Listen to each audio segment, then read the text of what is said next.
Спасибо. Ну, у меня вот несколько сложная ситуация в каком плане. Я думаю, что многим коллегам, которые здесь присутствуют, те слайды, по крайней мере, значительная часть тех слайдов, которые я сейчас покажу, она известна. Проблема в чем? Что на протяжении достаточно большого количества времени мы продолжаем оставаться на одном и том же месте. И проблемы в содержании профессионального образования у нас которые вроде бы стартовали в каком-то пилотном режиме, они у нас, несмотря на формальное вроде бы реформирование, они у нас продолжают, ну скажем так, оставаться на одном и том же уровне, а поскольку внешняя среда продолжает меняться, то они, получается, еще и накапливаются. Я не буду останавливаться на тех вот тенденциях, о которых уже говорила Лариса Юрьевна, практически все они, касаясь школьного образования, они продолжаются и в профессиональном образовании, причем на всех уровнях. Дополняется это еще и вопросами, связанными с изменениями, которые происходят на рынке труда. То есть на сегодняшний день глобализация рынка труда, много очень процессов различных, я возьму самые основные, они заставляют людей обеспечивать, во-первых, физическую мобильность, да? То есть человек сейчас ориентируется очень часто не только на национальный рынок труда, но он должен быть конкурентоспособным еще и на региональных, ну и даже международных рынках труда. Мы на примере нашего населения отчетливо это наблюдаем. И очень важно, какие позиции, какую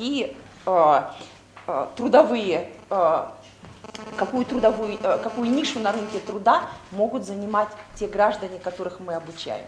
На сегодняшний день, к сожалению, очень часто это именно неквалифицированный труд.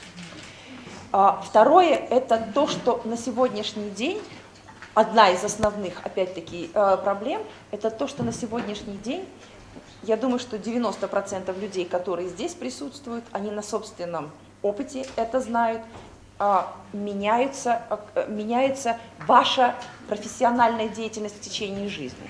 Если раньше она была достаточно такой вот стабильной, вертикальной, то сейчас люди меняют профессию, меняют виды деятельности.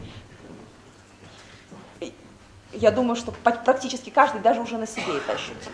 Значит, нам важна не только вертикальное развитие, но и важны те навыки, те компетенции, те характеристики человека, которые обеспечивают его горизонтальную мобильность, умение переходить из одной сферы в другую, а они не привязаны к какой-то одной конкретной профессии. Обо всем этом мы говорим, ну вот в Кыргызстане однозначно. Мы говорим с 2005 года уже на таком достаточно системном уровне. Не на уровне отдельных выступлений, статей и так далее, а мы говорим это на достаточно постоянно.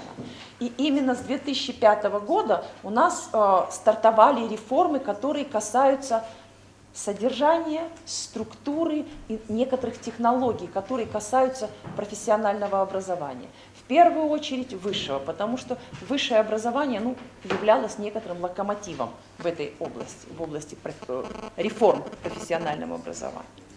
Что очень много общего между школьными реформами и между реформами в системе, в частности, высшего образования, ну и начального профессионального образования. Везде одним из основных стержней является компетентностный подход. Но вот, как говорила уже Лариса Юрьевна, очень важно понимать. Вот, например, в наших нынешних стандартах моя презентация, несмотря на знакомые слайды, наверное, сегодня будет в большей степени сосредоточена на том, что мы должны были сделать, что мы сделали и чего у нас не получилось, и как теперь с этим жить. Очень много проблем в том, что мы копируем, иногда мы копируем плохой опыт. Ну или не то чтобы плохой опыт, да, но не самый лучший опыт, да, вот, наверное, замечательное вот это вот предложение, да. То есть вместо того, чтобы выбирать лучший опыт, мы опираемся на, ну не знаю, старые партнерские связи или еще какие-то вещи и берем не самые лучшие варианты. В данном случае я имею в виду стандарты, так называемые третьего поколения, которые наконец-то вот у нас тут в 2015 году были утверждены. Почему я говорю о них? Потому что там вы видите в основном слово «компетенция». И очень важно, как компетенция, и вот то, о чем говорила тоже Лариса Юрьевна, у нее это прозвучало для школьного образования, как компетенции сочетаются с результатами обучения. Потому что в стандартах есть слово «компетенция», но в стандартах практически нету результатов обучения, а это очень важно. Потому что вот опять же, вот посмотрите, да, насколько у нас не стыкуется работа по школьному, дошкольному, начальному, среднему и высшему образованию, потому что у нас даже терминология внутри одной страны различается. Если в школьных документах, касающихся школьного образования, у нас используется компетентность, то в системе высшего образования у нас установился термин компетенция. Я сейчас... Ну, потому что в закон об образовании вносил предложение человек, который занимается школьным образованием, если мне память не изменяет. Поэтому, я полагаю, так оно и случилось. Хорошо, не будем сейчас заострять внимание компетенции или компетентность, можно 5 диссертаций на эту тему написать, что обычно люди и делают. Компетенции или компетентность в данном случае рассматривается как вот это самое динамическое. Вот мне очень важно слово «динамическое», то есть она постоянно меняющаяся. Комбинация знаний, пониманий, навыков, способностей, отношений и ценностей. А результат – это уровень владения компетенцией. То же самое мы наблюдали и по отношению к школьному образованию. Почему я заостряю на этом внимание? Потому что в наших стандартах прописана компетенция. А компетенция, особенно универсальная компетенция, вот та же владение, уметь информацией, да, она формируется с детского сада там, или еще гораздо раньше даже, да, то есть это раннее развитие, какое хотите, и до конца жизни. А вот каков уровень владения этой компетенцией должен быть, вот это должно быть как бы предметом обсуждения. У нас, к сожалению, сейчас в стандартах в большей степени прописаны, очень часто не прописан уровень сложности решаемых задач. И вот на это, наверное, нам нужно будет обратить внимание. Но мы взяли тот формат, который был, к сожалению, зафиксирован в российских стандартах. И вот это вот такой вот важный момент.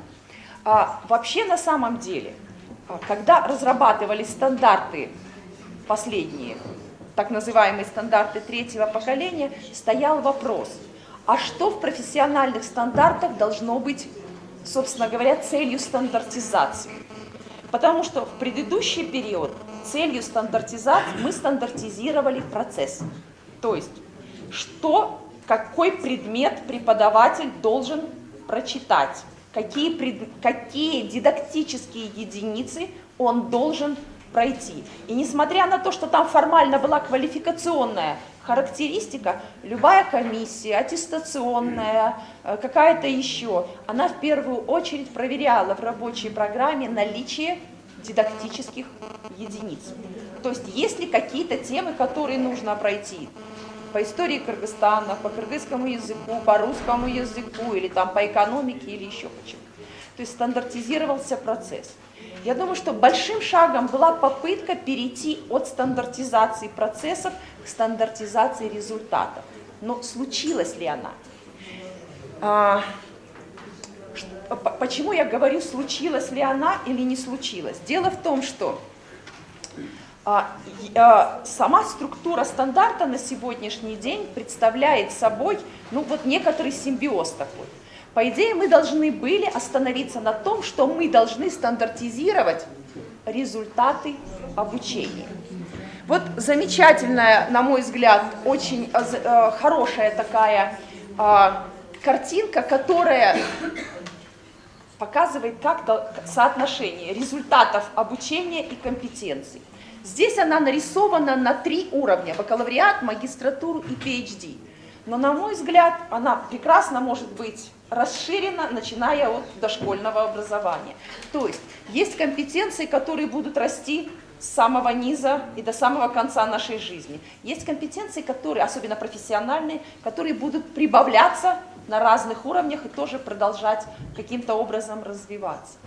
Почему я обращаюсь к картинке, в частности, и, может быть, вернусь к ней еще раз потом, потому что мы должны в профессиональном образовании стандартизировать именно то, какой уровень сложности решаемых задач должен решать человек для того, чтобы ему была присвоена квалификация. Потому что именно квалификация является тем моментом, да, который кем-то потом признается, и который именно квалификация делает человека способным трудиться на том или ином рынке труда. Что у нас происходит? К сожалению, мы дошли до того, что нам нужна компетентностная модель, и мы хотим получить, ну пускай не совсем правильно сформированные результаты обучения, но потом, по примеру наших российских коллег, мы должны были обязательно стандартизировать предметы. Мы не могли отойти от них, то есть нет бы нам остановиться на стандартизации этой компетентностной модели, раз россияне это делают, то и мы должны это делать, и мы пошли опять к тому, что мы опять начали прописывать обязательные предметы, обязательное количество часов на них, знания, умения и навыки. То есть с одной стороны у нас компетенции, с другой стороны в стандарте знания и умения опять. И самая большая проблема, что, опять же, вот то, о чем говорила Лариса Юрьевна, может быть, в школьном образовании это еще больше чувствуется, но какая разница, к какому блоку относится этот предмет? Ведь вуз может достичь одних и тех же результатов обучения, комбинируя совершенно по-разному одни и те же разные модули учебные. Вот я много раз приводила этот пример на различного рода тренингах, и раз уж мы сегодня поминали несколько раз финскую систему образования, я очень часто приводила очень такой вот яркий пример, когда в наших стандартах на эту тему существовали бы как минимум 3 учебных предмета. То есть, например, профессиональный английский язык, затем маркетинг и что-нибудь, ну, по-разному в разных вузах называется этика делового общения, коммуникации и так далее. То есть в наших стандартах, учитывая наш предметный подход, это были бы 3 разных предмета. И опять же, что получил бы в разных, я, к сожалению, у нас тоже этика делового общения как предмет во многих случаях идет.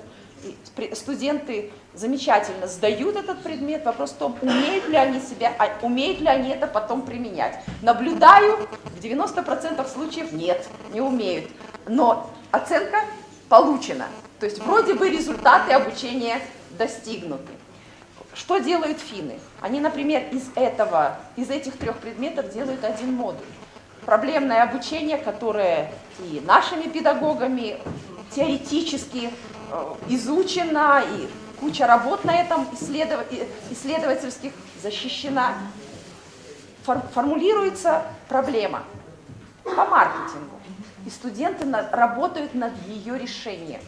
Но при этом они работают на английском языке, и при этом они дискутируют, выступают в разных социальных ролях, в качестве фасилитатора, в качестве участника группы. То есть я не буду сейчас долго рассказывать, как этот модуль организован, но в результате они получают что-то комплексное, то есть оценивается и как он умеет владеть английским языком как инструментом. Оценивается, как он умеет решать маркетинговые проблемы, оценивается, насколько этично он умеет коммуницировать со своими коллегами, как в роли руководителя, так и в роли подчиненного. И по нашим стандартам это сделать невозможно, потому что я должна выставить 3 отдельные оценки и прочитать, и иметь 3 отдельные рабочие программы. Нужно ли нам это? Теперь смотрим на коллег из России, которые сделали стандарты 3+. И убрали предметы. Только они сделали это гораздо, то есть они успели это сделать, а мы, учитывая, ну вот скажем так, неповоротливость нашей системы, сегодня я услышала, что система консервативная позволяет идти вперед, я позволю себе не согласиться, она у нас настолько консервативна, что она нас не то что даже не на месте топчемся, а она нас, по-моему, дико тащит, наша консервативность назад. Так вот, получается, что россияне сделали ошибку, но они ее, я сейчас не буду комментировать, может, они еще другие ошибки делают, но эту ошибку они исправили. У них появились на это средства, ресурсы, но они ее исправили. А мы живем теперь с этими стандартами, которые мы скопировали, вот как сказала коллега, совершенно не лучший опыт, к сожалению. Теперь еще один момент. Как вот эти навыки, как вот эти компетенции формировались в наших стандартах? Универсальные компетенции у нас получилось в рамках различного рода проектов попытаться собрать учебно-методические объединения, и мы попытались универсальные компетенции сформировать и разделить по уровням, сформулировать их. Что произошло с профессиональными компетенциями? Почему я сказала, что в 2005 году у нас начался вот такой вот серьезный разговор о содержании профессионального образования, об структурных и других реформах? Потому что началось активное изучение реформ, связанных с Болонским процессом, очень большая поддержка Еврокомиссии по этому поводу, проектов Еврокомиссии, и вот начался диалог. И был замечательный проект «Методология тюнинг», я думаю, что очень многие о нем слышали, который как раз и позволял услышать запросы, потому что мы все время говорим, вот Лариса Юрьевна все сказала, общественные запросы общества, как их собрать. Но вот в частности не все запросы общества, а хотя бы запросы работодателей эта методология позволяла учитывать. Она трудоемкая. А европейцы, поскольку они большими ресурсами обладают, они строили это на опросах работодателей, выпускников и академического сообщества, потому что вот по уровням разделить могут представители только академического сообщества, работодатели плохо себе представляют, кто такой бакалавр, магистр и так далее. Значит, вот на основе этого и строились вот эти компетенции. Случилось ли это у нас? Нет. Потому что в 90% случаев, за исключением тех направлений, где была некоторая проектная поддержка, у нас никаких опросов никто не проводил. Уберите два левых квадратика, останется сплошное академическое сообщество. И очень часто, опять-таки, это не потому, что академическое сообщество дискутировало, обсуждало, а потому что опять взяло чей-то стандарт и его нарисовала. И причем с теми правками, которые части академического сообщества хотелось. Поэтому другая часть академического сообщества сейчас активно возмущается, потому что ей этот подход не нравится. То есть на самом деле, несмотря на то, что была попытка перейти к компетентностной модели, она случилась очень частично. Теперь еще один момент, на который я хочу обратить ваше внимание. Вот опять же, созвучно тому, о чем говорила Лариса Юрьевна. Как определить эти уровни? Мы называем их бакалавриатом, мы называем их магистратурой. Когда разрабатывались стандарты, было очень много вопросов. А как определить эти ожидаемые результаты обучения? Ведь от того, что мы что-то назвали бакалавром, он признаваемым где-то не стал. Поэтому очень было важно, чтобы ожидаемые результаты обучения по нашим программам, они как-то были сопоставимы с тем, что делается, как минимум, в России и в Казахстане, наших главных рынках труда, где в основном бывают наши граждане. Потому что не будут сопоставимы ожидаемые результаты по этим программам, не будет признаваемости квалификации. Самая большая проблема. Но вот буквально 2 недели назад у нас была замечательная встреча в Лондонском университете, и вопросы, связанные тоже с квалификациями как раз, с национальной системой квалификаций и с трудоустройством. Мне очень понравилось, когда один из коллег сказал, а почему вы считаете, что у высшего образования вы почему всегда связываете высшее образование с трудоустройством?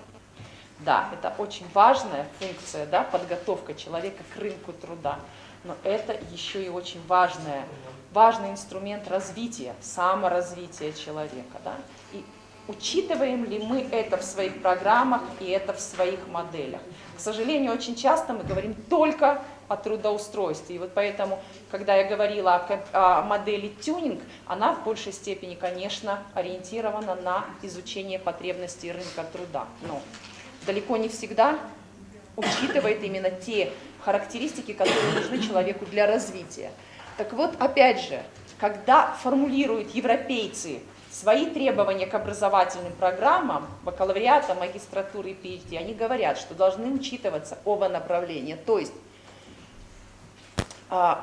цели высшего образования должны готовить человека, с одной стороны, к рынку труда, к работе на рынке, к востребованности на рынке труда, к его конкурентоспособности, а с другой стороны, к дальнейшему саморазвитию и самообучению. Вот это очень важный момент. Но, если, опять же, одна из причин, по которым говорили наши коллеги, и это действительно справедливо, что при наших ограниченных ресурсах проводить постоянные исследования и плюс каждому вузу опрашивать, например, ну я не знаю, вот у нас одним из пилотов во всех проектах была туристская отрасль, и, извините меня, вот это некоторое количество туристских предприятий, если каждый университет пойдет опрашивать, ну, во-первых, и работодатели уже не очень хорошо на это соглашаются, и надо ли это делать. И поэтому есть возможность, ну, скажем так, пойти немножко по другому направлению. Что сейчас, опять же, в том же европейском, не только в европейском пространстве происходит. Речь идет о развитии национальных квалификационных систем. И профессиональное образование, оно очень тесно должно быть связано с этим. К сожалению, у нас отдельные элементы квалификационной системы как-то разрабатывались. У нас агентство начального и среднего теперь профессионального образования работает с профессиональными стандартами, но, к сожалению, эти профессиональные стандарты охватывают только их уровни образования. Они делают вот на протяжении последних, насколько я знаю, 4 или 5 лет замечательные отраслевые исследования с функциональным анализом, но они опять охватывают очень ограниченный кусочек и рынка труда, то есть только то, что связано с начальными уровнями квалификации. Но очень важно же, чтобы наши квалификации, как мы уже говорили, были признаваемыми не только в Кыргызстане. И поэтому одна из задач это, если бы у нас были профессиональные стандарты, то в принципе, по большому счету, серьезная потребность в каких-то дополнительных исследованиях, то есть вуз может еще что-то там спрашивать, интересоваться удовлетворительностью и так далее. Но профессиональные стандарты, если бы они были сделаны для всех уровней, они, в принципе, могли бы стать основой для формирования компетентностной модели выпускника. Потому что они бы как раз и говорили, а что нужно работодателю от того, кто приходит к нему устраиваться. Вот профессиональные стандарты могли бы, скажем так, стать ядром для потом стандартов и начального, и среднего, и высшего профессионального образования. Другое дело, что еще очень важный момент, мы все время говорим, и сегодня вот Лариса Юрьевна опять в своей презентации говорила, образование, вот я сейчас не вспомню эту точную формулировку, она уже очень замысловатая, это цель, которая 4-я, но речь идет об образовании в течение всей жизни для всех. Мы очень часто говорим это об образовании в течение всей жизни, но что мы делаем для того, чтобы реализовать эту концепцию? Вот развитие профессиональных стандартов и развитие системы квалификаций, оно может стать очень серьезным инструментом для продвижения этой концепции. Почему? Потому что неважно, как ты получил определенные виды опыта, о котором говорила Лариса Юрьевна, потому что опыт сейчас можно получить разным способом, и знания можно получить разным способом, и опыт работы можно получить разным способом. В частности, опять же, скажу о том, о чем у нас сейчас вообще в Кыргызстане, к сожалению, на таком вот системном уровне не идет речь, и мы отстаем уже, не знаю, по-моему, от всех, от кого можно отстать, я имею в виду развитие электронного обучения. То есть на сегодняшний день электронное обучение, открытые образовательные ресурсы – это один из замечательных способов, я не говорю получения любого образования, но получение информации, получение определенного опыта, они могут стать, если не основным видом получения такого опыта, но, по крайней мере, очень серьезной поддержкой. К сожалению, мы в этом отношении вообще никак не работаем. Так вот, нужны сертификационные институты, которые будут признавать тот опыт, который получен совершенно разными способами. В рамках формального, в рамках неформального, в рамках спонтанного образования человек может нарабатывать этот опыт не в течение короткого времени, а в течение нескольких лет. Но он получает этот опыт, и с помощью системы сертификации этот опыт можно признать. Человек становится более конкурентоспособным. Сейчас он у нас должен все равно включаться в систему формального образования, а концепции образования для всех это явно противоречит. Еще один важный момент – национальная квалификационная рамка, которая является ядром этого. На сегодняшний день, вот, как я уже сказала, очень важно, кого мы назвали бакалавром, кого мы назвали магистром, и как, то есть как эти ожидаемые результаты сопоставляются с другими квалификационными рамками. Но это ставит и гораздо большие вопросы не только внутри высшего образования, это ставит вопросы, например, по поводу того, а что у нас такое среднее профессиональное образование. То есть, скажем, в большинстве стран нет разделения начальное, среднее. По-моему, из всего бывшего Советского Союза понятие начального и среднего профессионального образования осталось только у нас и таджиков. Больше, по-моему, ни у кого. В Европе это vocational education, то есть профессиональное образование, которое может быть годичным, трехгодичным, продвинутым и так далее. Но как мы позиционируем наши уровни образования? Ну и дальше я хотела бы сказать еще несколько моментов. Нам пришлось разбить все это на блоки, как я уже говорила. И еще один важный момент, то есть это мешает, собственно говоря, тому, что вуз может сформировать, добиться ожидаемых результатов обучения тем способом, которым он считает наиболее подходящим. Но самое главное другое. Стандарты начали разрабатываться в 2012 году. Я не беру пилотные варианты. К сожалению, утвердили их в 2015. Причем 2015 это был уже, по-моему, конец сентября. Естественно, что в 2015-2016 учебном году те вузам, которые являлись базовыми для учебно-методических объединений, было легче, они хоть как-то эти стандарты видели. Все остальные в эту игру включены не были. Поэтому вот 2016 год для них стал некоторым озарением. И вопрос в том, а они знают, что с ними делать? Вот сколько я встречалась с коллегами, единицы понимают, как эту компетентностную модель переложить в учебный план. Потому что у нас на сегодняшний день компетентностная модель остается сама по себе, а дальше мы продолжаем работать с теми процессами, которые у нас были раньше. Предмет, дидактические единицы и количество часов, за которые борется преподаватель. Все.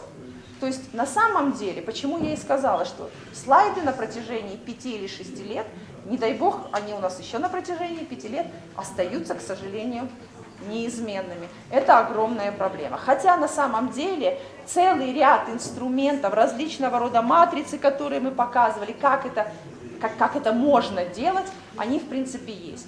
И мне кажется, что огромная проблема в том, что у нас нету системы переподготовки, именно переподготовки преподавателей, которая бы охватывала всех. Потому что есть какие-то отдельные элементы, кто-то на одни курсы сходил, кто-то в рамках проектов на другие курсы сходил. Нету системы. И пока этой системы не будет, у нас не будет перехода ни на какие стандарты, как бы мы их ни назвали. Еще один важный момент, что у нас совершенно нет нормативной базы, потому что у нас получилась, скажем так, триединая реформа, то есть реформа содержания, реформа структуры, потому что содержание, оно связано в том числе и с тем уровнем, который задается. У нас произошел переход на бакалавриат, магистратуру и вроде как в перспективе на докторские PhD-программы. Но у нас еще произошло, в наших стандартах зафиксировано внедрение кредитной технологии. С 2012 года это зафиксировано, сегодня 2016. Ни одного нормативного документа, по которым бы могли работать вузы, по организации учебного процесса, по переводам, по восстановлению, ни одного утвержденного документа министерством нет. Хотя сборник, проект лежит с 2009 года. Что мешает его утвердить в течение 7 лет? Понять крайне сложно. Поэтому, вот, на мой взгляд, нужно сейчас очень активно хотя бы провести ревизию того, что у нас наработано, и как минимум принять нормативные документы. И потом на основании этих нормативных документов попытаться организовать такое масштабное обучение. Есть вузы, которые имеют такой опыт, и на базе, причем опять же, очень часто в вузе это не весь вуз, а только некоторое такое ядро преподавателей. Но, может быть, имеет смысл сделать какие-то, я не знаю, методологические площадки, да, которые бы стали своего рода точками роста для такой хорошей практики. Потому что с сентября 2016 года мы живем в пространстве, когда у нас должна использоваться независимая аккредитация. Но стандарты являются одним из документов, которые задают нормы качества. Если мы не работаем с этими нормами качества, как аккредитационные агентства будут работать с нашим продуктом? Вот, наверное, то, что я хотела. Вообще, то, что я хотела сказать, еще много, но я думаю, что достаточно.